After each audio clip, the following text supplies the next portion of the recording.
Years ago, I quit going to the doctor. Healthcare expenses are some of the most expensive, unexpected expenses that people could encounter.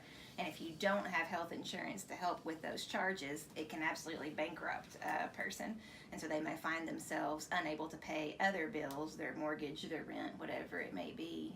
And in a worst case scenario, could find themselves then having to be on the street. Healthcare affects homeless people tremendously because if they can't afford healthcare, then it basically repeats the cycle, because these homeless people will have all these conditions and they won't be able to afford to get them done, and so the conditions will just keep getting worse, and it makes it that much harder for them to be living out on the streets. A lot of people who are homeless will have diabetic problems, and so when you're diabetic, you really have to take care of your feet. And I know that when they're living out on the streets and everything, they don't know whether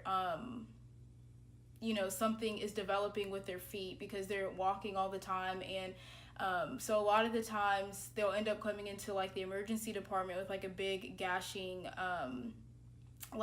hole basically in their feet, just because they didn't realize that they had a cut, and then that got infected, and they didn't realize it until it was literally at the point of where you can't prevent it and you really can't treat it. And sometimes they have to get their feet amputated and stuff like that. And so not having proper health insurance for them is a really big problem, just because they can't treat these simple things. They can't go when they're sick or anything because they don't have the money to.